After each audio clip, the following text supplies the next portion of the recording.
welcome. So I don't know Matt Olson yet. I met him today. And I guess we've been set up on a kind of blind date here. And like blind dates, the night before you Google your date. Yeah. So yeah, I found out some things about him.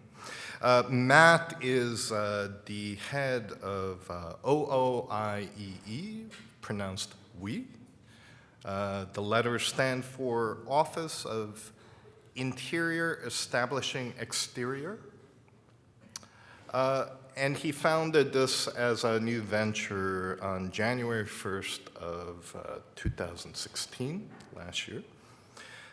And this is now, in his words, to work on projects related to contemporary art, design, and culture. It is a cross-disciplinary open practice with interests ranging from furniture and objects, actions and scenarios, landscape architecture, teaching, writing, publishing, fashion, and more. The pronunciation of OOIEE, he points out in some interviews, has perhaps connotations of two senses, of we as in us, W-E, or we, like French for yes, so us and yes. And I was most intrigued by, at the end of his, I guess, mission statement on his new website, he writes, please contact us if you'd like to work on something together. And Matt and I, we actually, it turns out, have some mutual friends. And I've been told he is willing to work with anybody and on anything. So I'm intrigued by this promiscuity. Yeah. From 2003 to 2015, he was co-founder and creative director of Rho/Lu, which I read was the first syllables of the maiden names of his mother and his partner's mother, Mike Brady. They did landscapes and furniture, but from what I've seen, landscapes and furniture dripping with thought. Yeah. He's been artist in residence at the Robert Rauschenberg Foundation. He currently teaches at the University of Minnesota in the School of Architecture.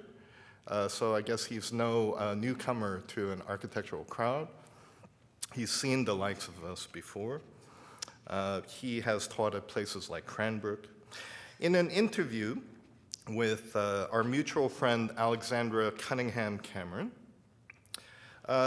he says, to the notion that a way of being is more important than a style of working, I think it's the internet that's helping us along with this new openness.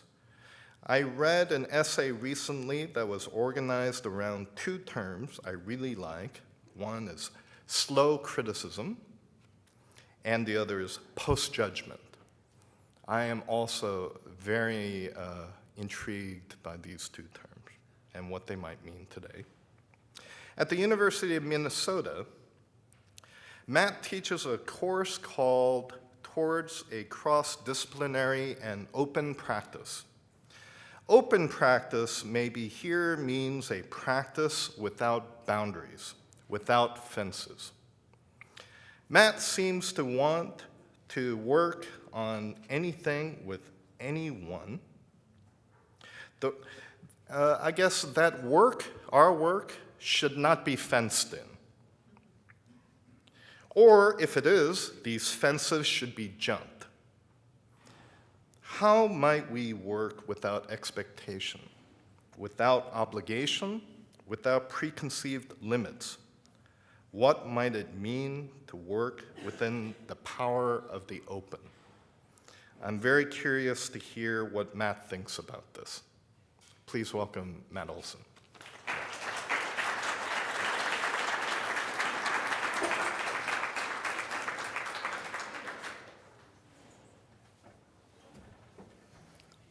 Hey, everybody.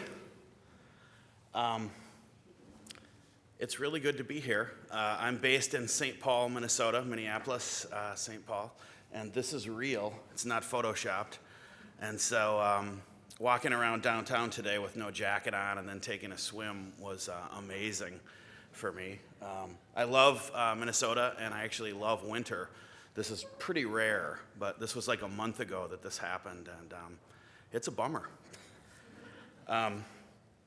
I'm glad to be here, though, for a lot of reasons. I'm glad, I feel really lucky that I get invited to speak the last few years at places that I'm interested in and excited about. And it's always exciting, a bit nerve-wracking.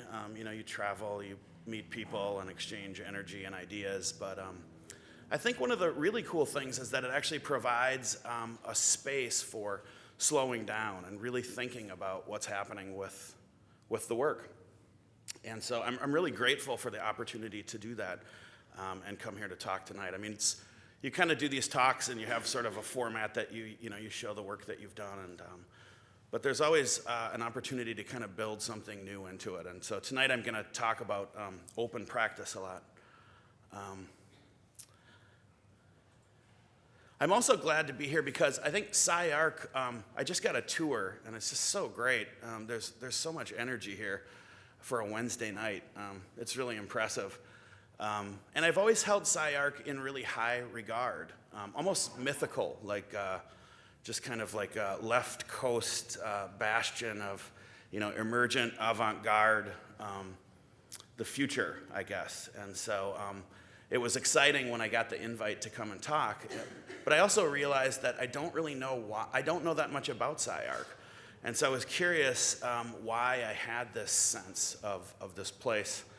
And I've worked on a few projects with people who went to school here, and it turns out that they're some of my favorite thinkers. This is a project that I did in 2011 with Laurel Broughton, who has a practice here based in Los Angeles called Welcome Projects. This is a 2-mile long by 5-foot wide piece of felt in the desert, a Joshua tree, and it was part of High Desert Test Sites, which is the Andrea Zattel initiated program that's sort of experimental land art, open space. There were also about a dozen forms that broke the line and scattered the line, some of which you could actually enter. It was a great project. It was, being here and not being in 17 below weather, it was crazy being in Joshua Tree. The heat there is incredible. This is Laurel visiting my class, actually, which the students love her. Last year, the students, she had done a project with Miranda July, and so everybody was really kind of titillated by that, my students, and people would say, "Do you think I could write to her?" And I'd say, "Yeah, I think you should." And anyway, it's cool. Andreas Angelidakis is another alum here who I'm a huge fan of, and just, again, a truly original thinker. This is from a kind of strange collage talk that we did for the Walker Art Center in 2012 about the notion of attention as a place, which then sort of spilled into thinking about memory as a place. In 2013, he designed this exhibition of our work in Chicago at Volume Gallery, a really good show. But I think it was really this poster that made SCI-Arc seem untouchable to me or truly amazing. And this came out in 2007. Does any of the faculty, do you guys know this poster? Does anybody remember this? So, it came completely wrinkled up in a bag, and you had to flatten it out to see the poster.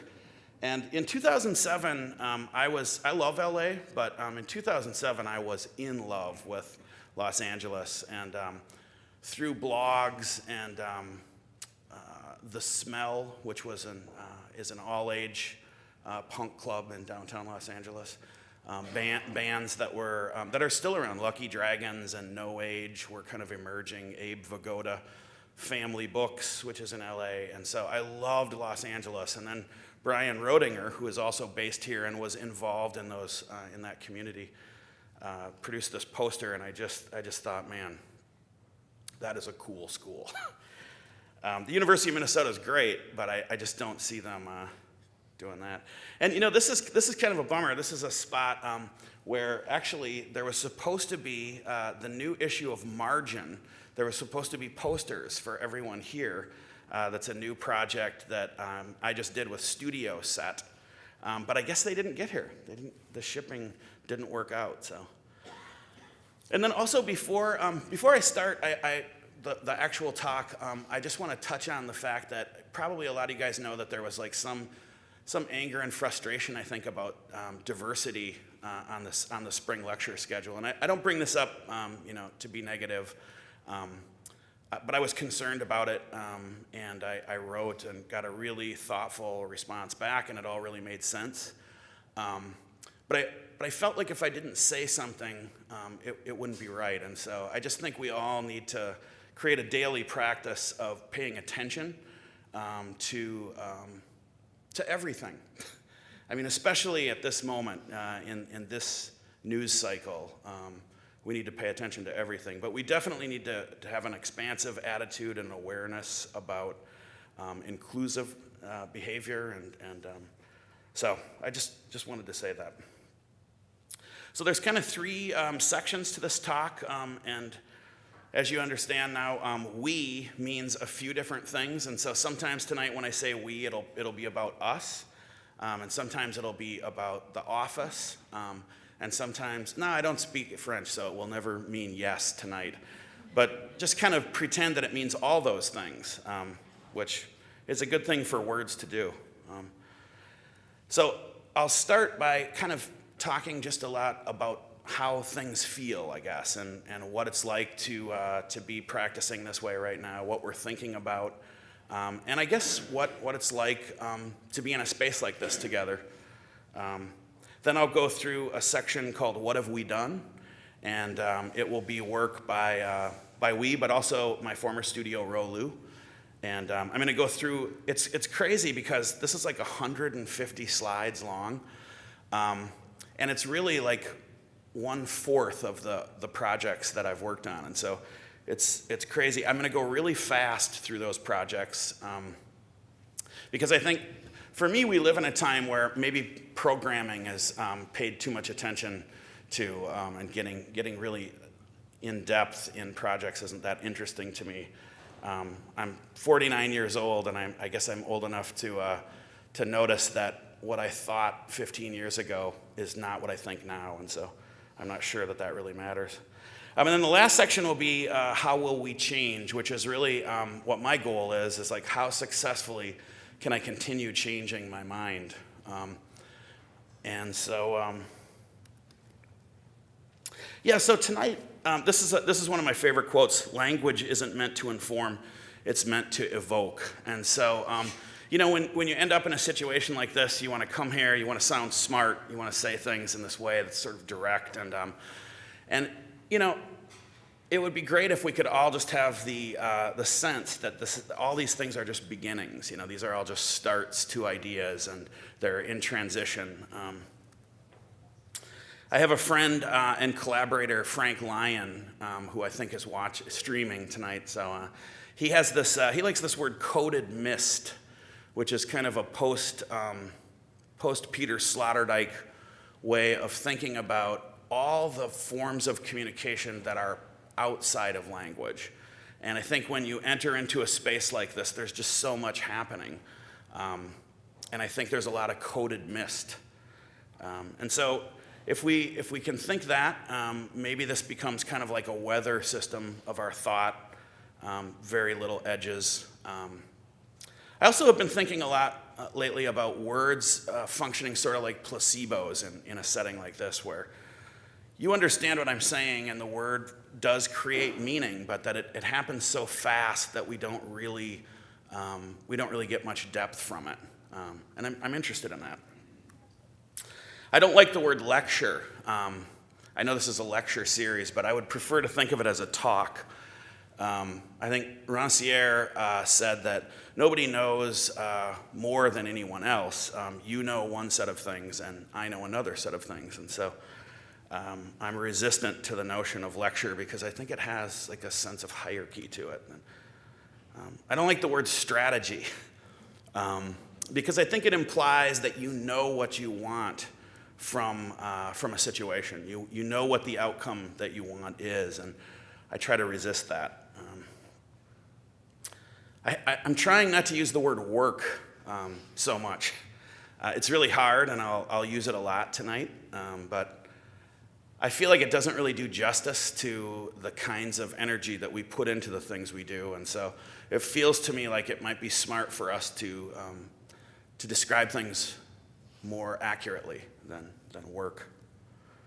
I used to hate the word practice, but now I love it. And it's really, in the last 5 or 6 years, I think the notion of practice, and especially a daily practice, has been what's driven me, and it's what has given this openness a kind of shape. I think that we're all too professionalized. This is kind of a riff on an artist, David Horvitz, made a poster that said deprofessionalized, spelled out like that. Because I don't really feel like what I am doing is a job. Once in a while, like, you work on issuing 1099s or something, and that's like a job. But most of what I do doesn't feel like a job. I love translation. I loved Google Translation about 7 or 8 years ago when it wasn't very good yet. And you could go to there's a great Japanese magazine, maybe some of you guys know Brutus. You could go to their website and get all this Japanese language and put it into the Google Translator, and it would just come out crazy, but beautiful. And I like this notion. I get emails from people who don't speak English very well, and I'm always really excited because it feels defamiliarized, I guess. There's suddenly some space in communication where usually it's just filled, I think, with expectations, and you say this and I say this, and we barely notice it. So translation comes up a lot. I love the notion of in-betweenness. And for the most part, I feel like if you can describe something to me really accurately, I'm probably not that interested in what it is. There's a really great essay by a curator named Anthony Huberman called I Not Heart Information that I would encourage people to read. And it's kind of about this idea that,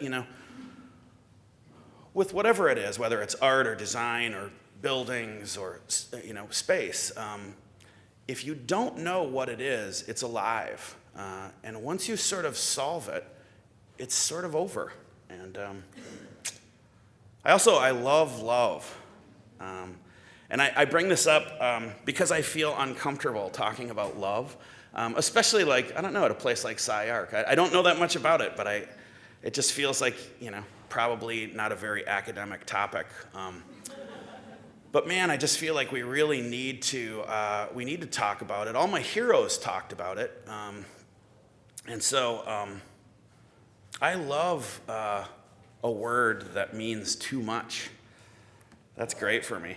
And it kind of started with this. In 2013, I was artist in residence at the Robert Rauschenberg Foundation, and I lived on the island of Captiva off the coast of Florida for a month with 9 other artists making work. And it was when Bob Rauschenberg passed away, he endowed this program in the hopes that he would establish something that had the essence of Black Mountain College, which was a huge thing for him.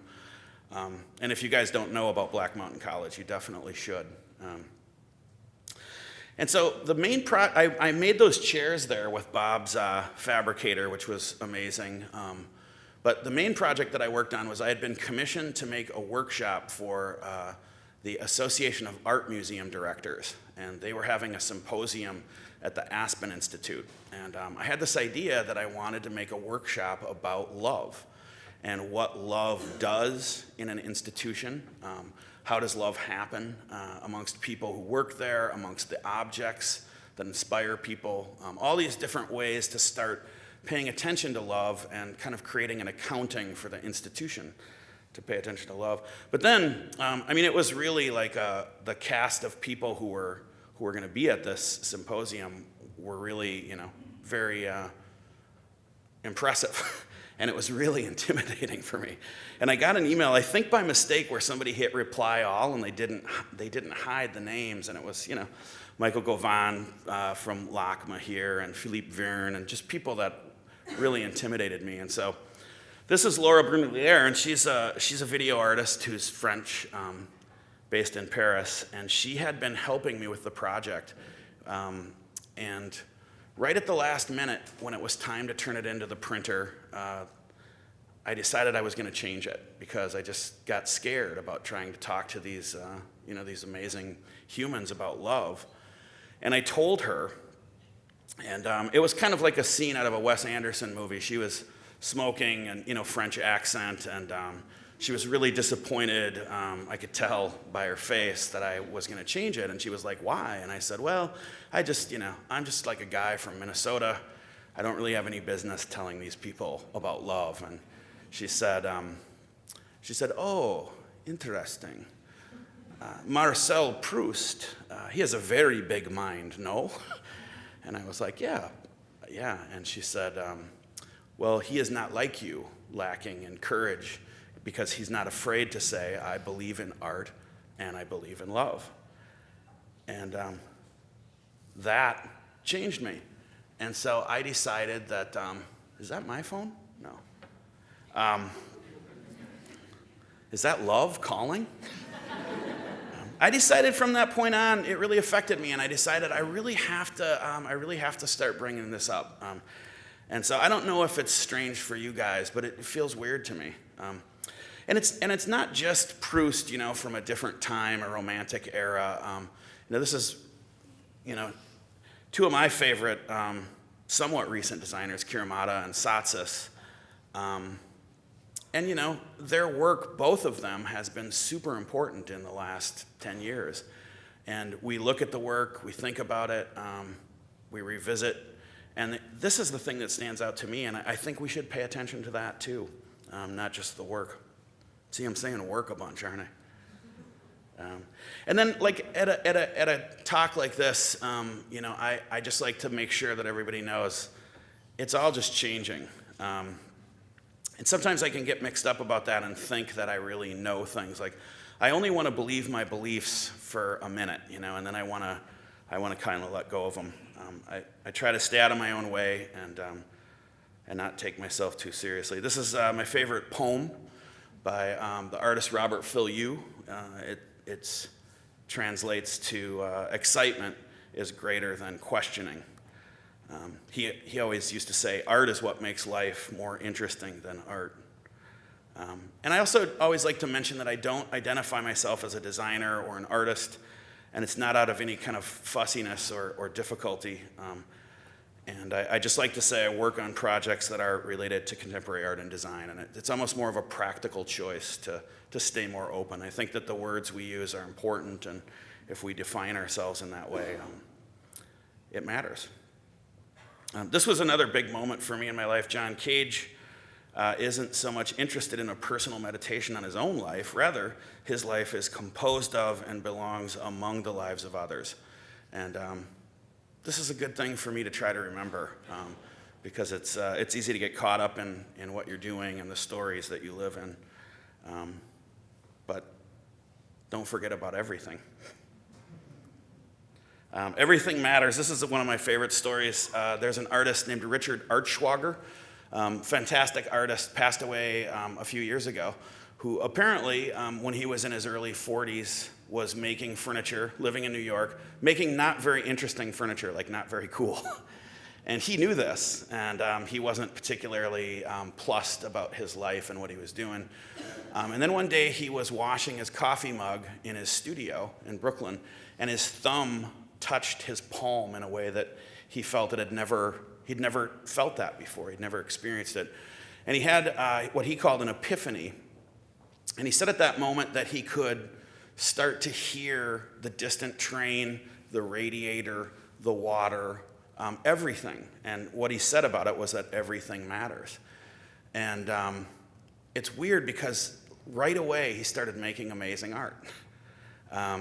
And so if you're not familiar with him, You should look him up. This tattoo, this is kind of a crazy story. I was doing a public art project in Brooklyn, and I was telling somebody that story, and this young woman was standing nearby and was eavesdropping, and I kind of tried to like give her the smile that, it's cool, And she came over and pushed her sleeve up, and she had that tattoo.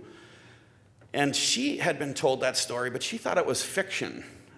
So I encouraged her to look into it, because it's not. It's actually a true story. So everything matters, but it also doesn't really matter that much. So I'm going to move quickly. In 2003, my friend Mike Brady and I started a landscape office that I think we wanted to behave, at least in part, like a punk rock band. And so it felt very radical at the time, because I think growing up in the West and in a capitalist society, I kind of had this notion instilled in me that if you were going to start a business, you're going to start an office, that you would get a line of credit, you would buy computers, you would get a space. Then it's got to be a cool space, because you got to be able to attract interns. And this whole machine turns on, and you try to get that job, and then you get in this competition, and like all these things that, make sense as a thing to do for most people. But we decided that because landscape architecture is really stuck in corporate and really large municipal projects, that we would try to do something different. And kind of taking a page from the Discord Records, which was a punk label in DC, that their bands would charge, like Fugazi. I don't know if anybody here know Fugazi? Is that? Yeah. Okay. Good. Cool. Yeah. And so they charged $5 for their shows, because it opened up a lot of space for them. And they might not play a great show, but they wanted everyone to be treated fairly. And so we were paying attention to different kinds of currency. And we were working with people that hadn't really done this kind of work before, and they loved the work. And so we worked with clients that had small budgets, and it was great. The design wasn't totally the point. I mean, I'm proud of the design work that we did, but it wasn't about making the next vernacular or pushing boundaries so much. It was a way of being with people. And this is like this is a topographic model that we talked somebody into installing in their front yard. This is like a great one. This was a young family with a 2-year-old son. They had a tiny budget, where if we weren't a punk landscape company, we would have been like, well, hey, thanks for the interest, but your budget's too small. They had a really small, flat backyard. This is peeking through the fence here. But we were able to do this really basic, simple cut with, punk rock materials, as you can see. And it was amazing. And they loved it. And so we did bigger work, too. Condominium, park-style stuff as we went on. We started to do kind of some interior work. This is a recording studio that has a greenhouse attached to it. And so we were doing work that we were successful. We had employees, and we started to grow. And so the idea of a landscape punk office I started to think, like, what if it was a landscape office punk, like Discord Records, but it started to behave more like the Eames office, not their work, but like just the sprawl. And what if we added a dash of John Berger? And pretty soon you can kind of start to sculpt this interesting recipe for an office that really makes no sense, And when I would try to tell friends about it, people would just be like, I don't know what you're talking about.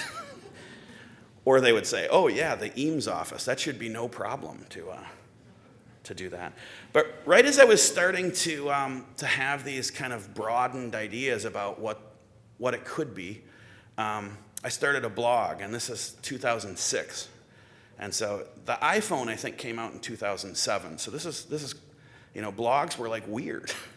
And the New York Times didn't have a blog, or the Los Angeles Times, It was really like people who were super passionate. What it was is it was like people who were writing about their cat for their college friends or something that they didn't see anymore, or it was people who were really interested in specific things. There was a critic who wrote about me at one point, and he said, the blog became like me tossing messages in a bottle out into Google Images. Because in 2006, if you were interested in Claude Parent, you were probably really interested in him.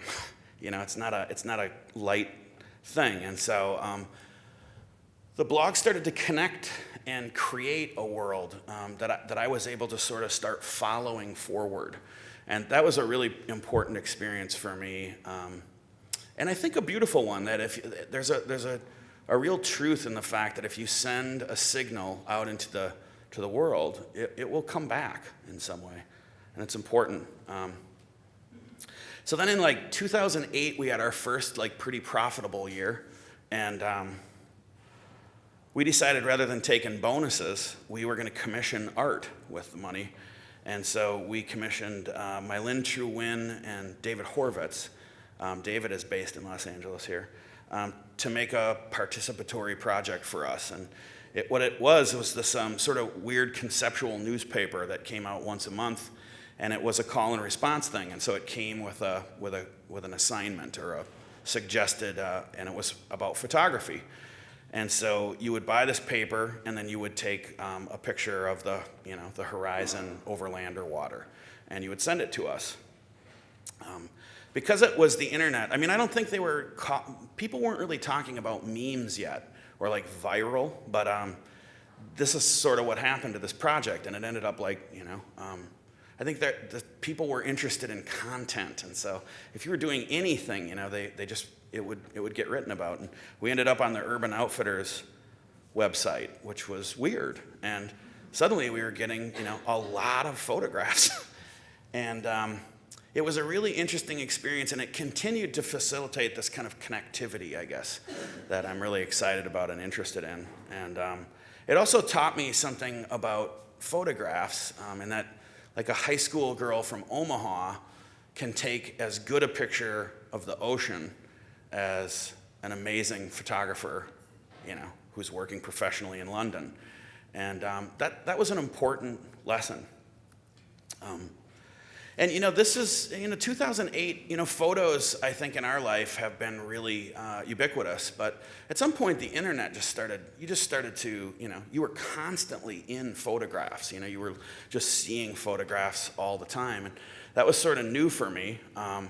And I wondered what it was doing, because you would see so many photographs of work that it was almost like ambient noise. You would hear it, you would see these things, but I didn't really know what they were doing. And so we got interested in making some furniture.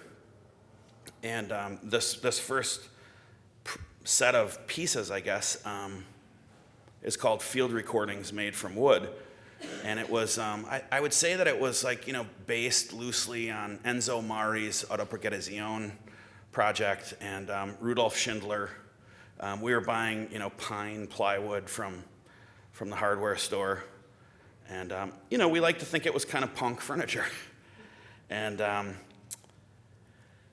we put it on the internet, and it just kind of started, in the same way the blog did, it just kind of started leading us forward. And we had immediately been offered a show at a gallery in New York that I still work with, Patrick Parrish Gallery. It was called Mondo Connie at that point.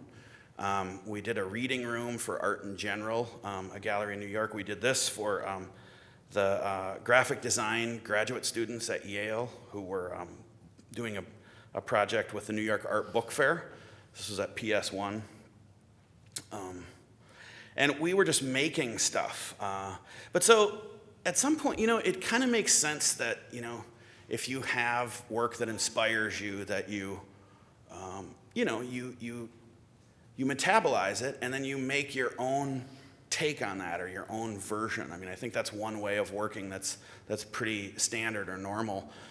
But at some point, it started to become more interesting to me that we were seeing all this stuff from photographs, and I started thinking that, that the art history itself was kind of a material, and that these photographs were living in kind of a new way. And suddenly it became less interesting to make something that looked in spirit like Rudolf Schindler's work, or what it was that we liked about Schindler. And it became more interesting to actually replicate work, but not in the way that appropriation, which is appropriation as it happened in the art world was a specific kind of reaction about authorship, and but it was kind of a little bit of an FU, I think, to the gallery system and capitalism. But I was thinking that appropriation could be something different, like an extension or an amplifier, which extends a work. And so we started making replicas of work that we loved. And this is a Scott Burton table. This is a Tori Satsas cabinet. Scott Burton, again. Scott Burton is one of my heroes. Ulrich Ruckream, Scott Burton again. This is a collaboration with an artist named Eric Timothy Carlson, who's a friend of mine. That is too. This was for Monopol magazine, a German art magazine that commissioned us to respond to Judd's work, Donald Judd. And we made a replica out of plexiglass and filled it with soil, and it became reflective. And so the piece is called Judd plus Dan Graham. I can't remember the rest of the name. We often name things in a silly way. This is Tom Burr's work, some friends who have a magazine called Bad Day. This is Otto Herbert Hayek, who was a pretty obscure public artist in Europe in the 60s, kind of part of the brutalist movement, I think. Lygia Clark, which we would change these things in material and scale. And then it's Dan Flavin, and then I want to circle back because the next project, when we did this project at Joshua Tree, one of the interesting things that Mike, my former partner, noticed was that when we were installing this work, which was difficult, we were sweaty. Once it was, 300 yards long, you could start to see it from almost everywhere. And so locals started pulling in and asking us what we were doing, and people were afraid that we were marking for a pipeline and all kinds of different things, just normal stuff. And they would all kind of have this reaction of like, oh, it's art. I should have known, and it would be this kind of interesting thing for me because I'm interested in vulnerability, and people are intimidated a lot of the time by art, and so especially contemporary art that in this kind of context, I think. And so I really loved engaging with people and talking this through, from various different angles about what it might mean or why it might be interesting, and God, it makes me thirsty just seeing that picture again. And so we were the artists in residence at the Walker Art Center in 2012, and we decided to make a stage where you see this woman is painting, and then create all these outdoor galleries in the space behind the museum, and then invite the public to remake works from the Walker's collection that are difficult, but that we love, because we thought it would provide a situation where people would feel safe talking deeply and asking silly questions, which might be scary normally. These were garments that you could check out, and you got paid if you wore this during your visit at the museum. You became part of the art based on the work of Helio Oiticica.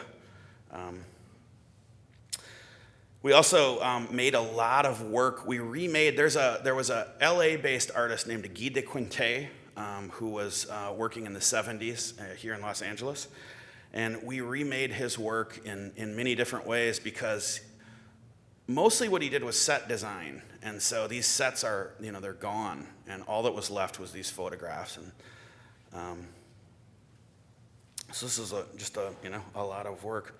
This was at the oldest church in the Netherlands called Grote Kerk. It is no longer a church, but one of the editors of Frieze magazine, Jorg Heitzer, initiated a project there to fill the space up and use it in various ways. And we made these swing sets that were 3 seats wide, even though there's one on each there. But they were supposed to work so that you would have to coordinate with somebody else the moment that you let go of gravity, which is what that's what I think a church does for people.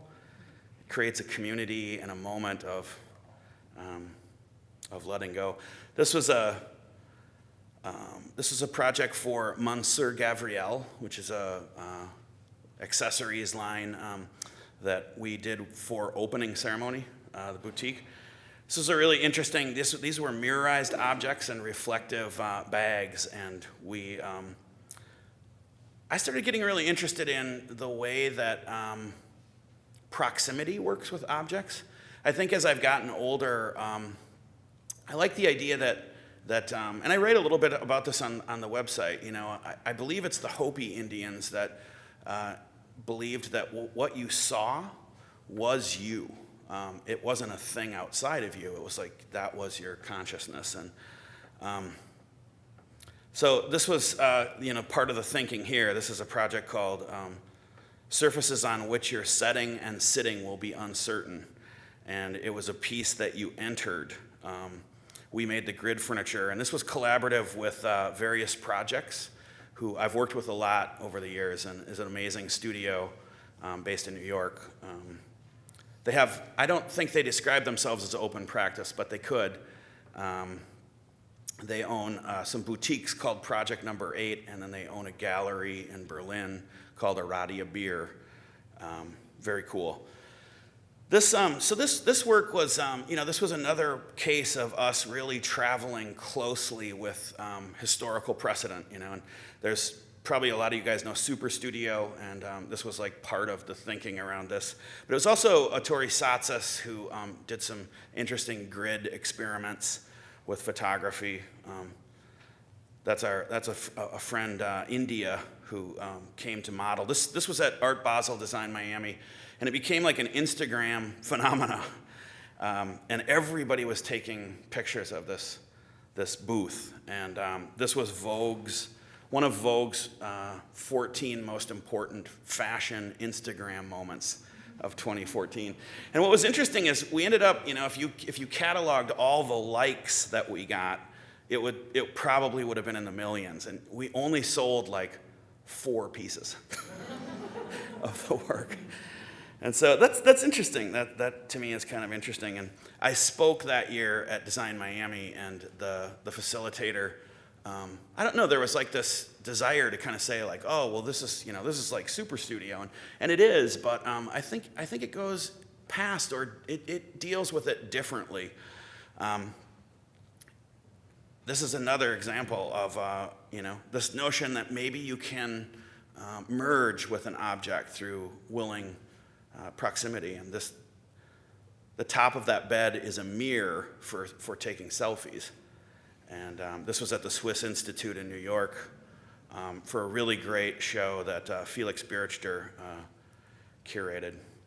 And as much as I felt this kind of weird tension about the need to constantly reference Super Studio kind of as an end, like, oh, well, that's like Super Studio, or oh, that's like Saul LeWitt.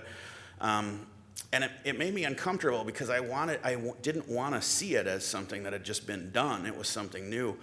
And so it was really cool that Super Studio included our work in their retrospective, which is traveling in Europe now. This is in Milan. And so by trusting that instinct, I think it became part of their work, and that to me is an interesting thing. So then OOIEE started. This was the first project that I did at the Aspen Art Museum. That's a photograph of the sky taken from the roof. It was printed on giant textiles, which were turned into wearables, and then I covered a lot of the art in the museum. with these textiles. This is Ryan Gander's work, which was an interesting thing to ask artists if I could cover their work. But I was interested in this notion that their work was still there. I'm still really interested in that idea, and it kind of goes back to that John Cage thing that I said was so important, in that I see this is work that is amongst the work of others. It's not like a separate work in a group show that's mine. It becomes the other work. This is in a Diana Thader piece. This is Roloff Low. This was a pyramid of oranges, and so you would enter the gallery, you could eat it. They're almost gone here. But I really was interested in this idea of metabolizing artwork. That's Anna Sue Hoy, who's a really interesting artist from Los Angeles. And she did a performance with the piece.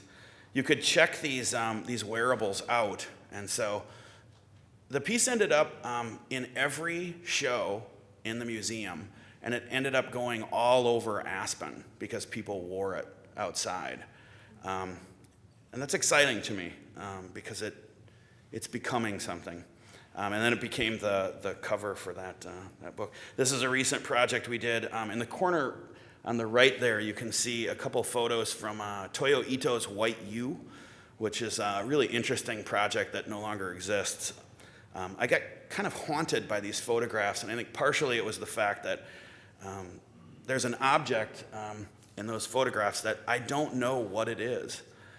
And that doesn't happen that much, where you see something in a photograph and you just don't know what it is. And so we decided it was a ghost, and that we would remake that. And this is for Etage Projects in Copenhagen, some other recent furniture. This is actually just shot last week. Newer iterations of that same range of furniture that's made from a lot of aluminum, industrial aluminum angle iron. And that's Andy and Flynn's studio, and they're here tonight, which is kind of cool. Part of the Wee family. This work is, I'm saying work again. The high vis color is interesting, and I think we're experimenting with how objects make space now. There's a great quote that I'm remembering right now by this Dutch artist whose name I can't remember, but he was very dramatic. And I remember seeing an interview with him from the 70s, and he was like, "You can make space, but you cannot have it." And I like that. And we're still, within OOIEE, there is also IEE, which is the landscape practice. And we continue to work in the same spirit, I think. Some big jobs, some small.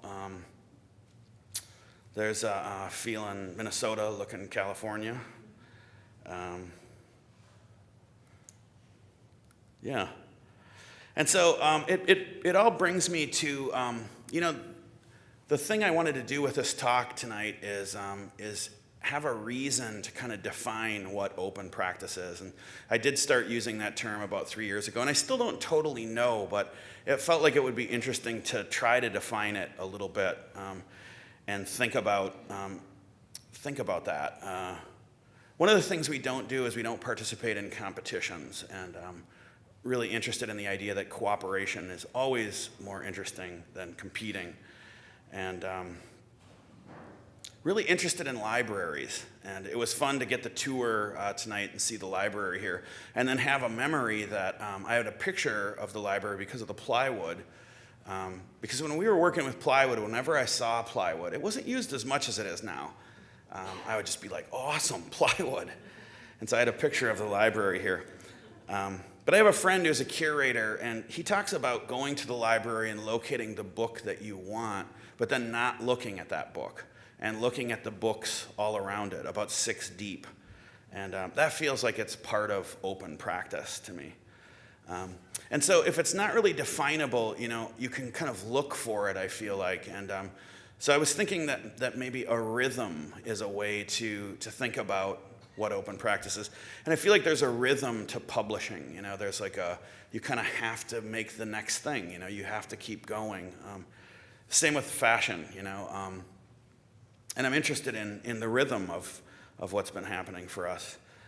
In publication-wise, we're in about a month going to release a new publication that's on the Google Documents platform, and so it'll be open for people to edit, which is, we're interested in this. It's a little scary because somebody could just choose to go in and delete it all. We hope that doesn't happen, but even if it does, it might be interesting. And what we're interested in is creating something that shows its growth through annotations and through notes and through edits and additions even. And the first issue will have a really great essay by a designer named Matthew Crislip, and then it's annotated by David Reinfurt, who works as part of Dexter Sinister. And it's really fascinating to read this very serious essay, but then watch it come to life through David's eyes. There's something about we in that, and that's coming up. So then I just wanted to kind of run through a couple things that I've been excited about that seem related, but that aren't resolved. And I think that's really where my interest lies. This is a Giuseppe Pannone piece where on the left you see two boulders that he removed from a river that were shaped obviously by time and entropy and all the different things that make our world. On the right, you see two boulders that look very similar. And what he does is he goes to the source of the river, quarries rock, and then sculpts until they're almost exactly the same. I love that. And I think there's something about similarity that isn't that interesting to me. It's the difference. That even when something is really similar, it's still different. This is Lee Ufan, who is one of the founders of a school of artists called Mano Ha that were working in Japan in the late 60s. Amazing artist, one of my heroes. It's also interesting to note that Mano Ha was happening at the same time as American minimalism. And American minimalists were, you know, I would almost say sort of like male, explicitly like direct about the work is this. You know, I think Donald Judd was very particular about how his work was seen and even discussed. And Carl Andre, there was this movement happening in Japan that the work looked very similar. And yet it was completely the opposite. And Mano Ha was about the soul of material and the spirit of these things. Anyway, so last year, Lee Ufan's Korean gallerist is arrested. And it comes to light that he's forged a fair amount of Lee's work and sold it for, you know, great profit. And the police, you know, are completing the investigation. And the final step is that they're going to bring Lee Ufan in to verify that that's not his work. And he shows up. Do you know this? You're laughing. He shows up with 2 books about his work and a magnifying glass. And then he looks at the work and he says, "Yep, this is my work." And they say, "Well, no, it's not your work. The gallerist has confessed." And he said, "No, yeah, this is my work. And an artist can tell." And so that's how that ended. And I love that. And I don't know why, but there's something of the spirit of what I hope we're doing. The collaborator I mentioned earlier, Frank Lyon, we're working on a mix for the Walkers website, like a music mix. And a lot of the music is sort of obscure early 80s Japanese pop music. Like it almost sounds like Western pop, but it's just super off. And there's one song in particular where, even though they're singing in Japanese, he sings, "What Does She Know?" And that's really fascinating to me because you know that's not what it means, and yet that is what it means. And then this last example, I hate this, but I just have to do it because it involves Jimmy Fallon. And it's not about Jimmy Fallon at all. I'm not interested in Jimmy Fallon. Some of you guys may have seen this. He does these these skits, where he imitates like Bruce Springsteen or something, and it's it's just sort of like Saturday Night Live, and everybody laughs, and it's kind of funny, and they change the lyrics and everything. But so I happen to be up one night, and Neil Young is going to be the guest on Jimmy Fallon, and so the commercial ends, and it's like, ladies and gentlemen, Neil Young, and there's Neil Young, and he's starting to play the chords to Old Man, and once the voice starts, people start to realize, like, oh, that's not Neil Young, but it really looks like Neil Young, and then people laugh, they start to laugh because it's like, oh yeah, he's going to change the lyrics, we know this thing. But then he doesn't. He sings it like as straight as you possibly could, and I swear you wouldn't be able to tell if you couldn't see it. It sounded exactly like Neil Young. So then the second verse happens, and then Neil Young comes out, and he plays the same thing, and they sound, it's incredible how similar it is. And people start to become electrified. And I think this is an example of that thing that happens when our expectations aren't confirmed. And it's a truly beautiful thing. And so if you're up for some homework or you're bored later, you should watch it. Because it's really strange. I like it too because I guess I like it because it is Jimmy Fallon. It's not Giuseppe Pannone, making this super poetic, beautiful work that costs, $950,000. This is just like pop culture, but it's producing something that I think is truly unique. And then it just ends, and so. So then this is the thing that I wrote about open practice for this talk, and I'm just going to read it. I'm not like an author who goes to reading, so bear with me if I don't sound super charismatic.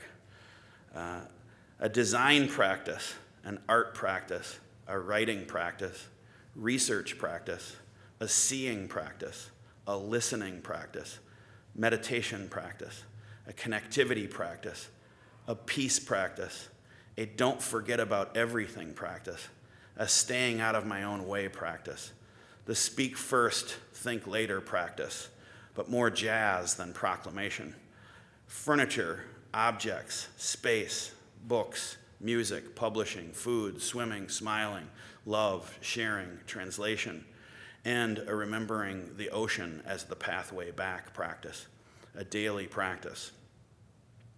Like everyone, though, I'm too busy to be that busy, and it's impossible, too. So what emerges is an open practice, which seems to manifest from what Wordsworth described as a wise passiveness, an intention of non-careless and gentle indifference that gives way to a kind of attention, an effort, but one that remains blank, or what Barth has referred to as the neutral, which baffles and outplays the paradigm.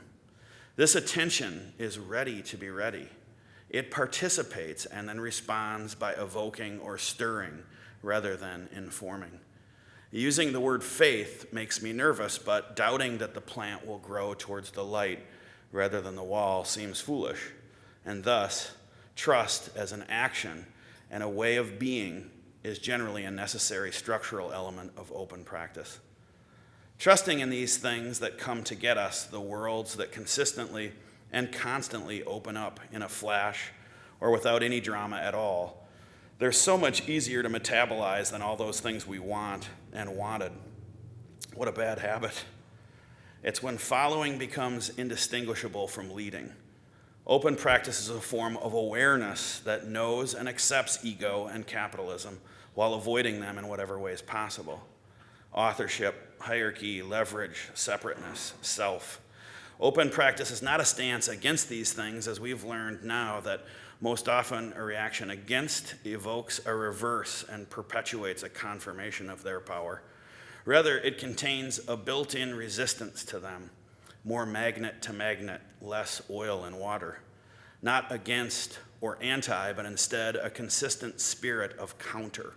Or as Svetlana Boym put it, off, meaning not Luddite, but rather willingly ludic and accepting. I find that I don't know how to find the work I really want when I look for it. And this looking that comes from desire and expectation is inside our great unfolding, not outside. So by staying with the int est ext, I want to remember that both the umbrella and the kite function through an act of resistance. But one is about stopping and one is about starting. And I know what open practice is if no one asks me what it is, but if I want to explain it to someone who's asked me, I find that it's hard. Luckily, open practice is also an attempt at integrity, and it seems that if one is operating with openness and integrity, we are probably saying, I don't know, and I'm not sure a lot. And so that's what I got for you guys tonight.